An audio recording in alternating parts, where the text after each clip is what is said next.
It's been a little bit since we did a video, and so I thought I would come back with a topic that gets brought up quite a bit, especially during the spring market.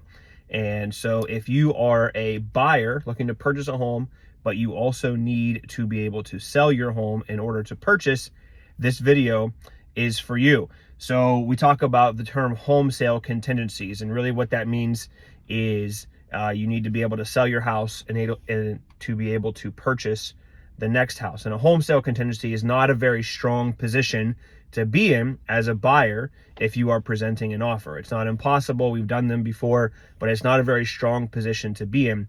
So my encouragement to you as sellers is that if someone is presenting an offer that has a home sale contingency, we need to look at the price of the home. We need to look at how long do they think it's going to take them to sell. Are you willing to work with that timeline?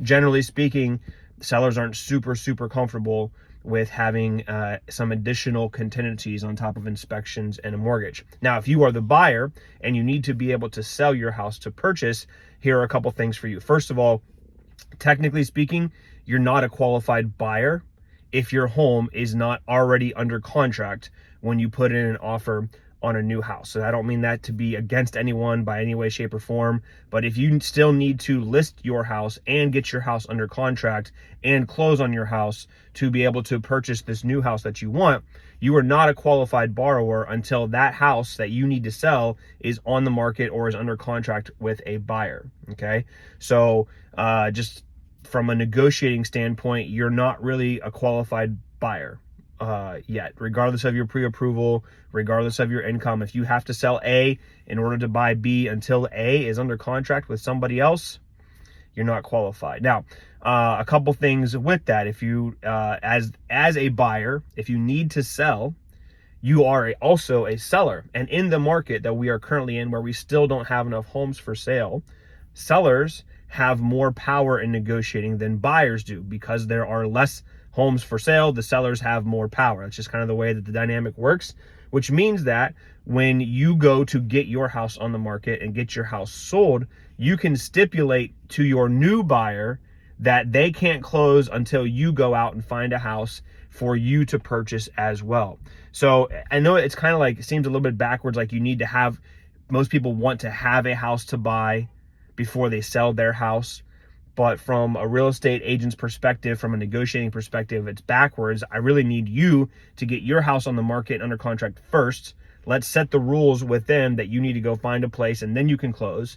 And then we'll go out and put that offer in. And now you're a qualified buyer. Your home is already under contract. You've told those buyers they're not closing until you can find a house for you to purchase.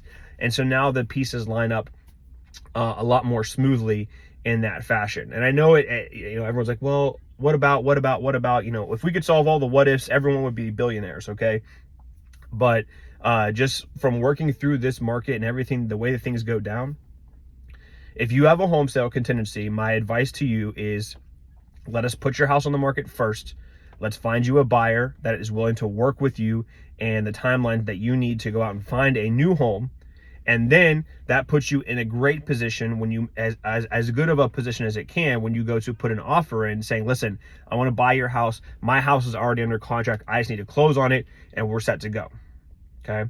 So I know it's not the easiest topic in the world, and it's tough to deal with people's homes and their finances and sometimes their lack of confidence in the process, but we have done this enough times. I'm telling you, if you want it to work well for you as a buyer, this is the best way to do it to get the results that you want. And as a seller, it's the most secure position to be in, because if this buyer already has their house under contract, you should have very minimal interruptions through the process of getting your house sold.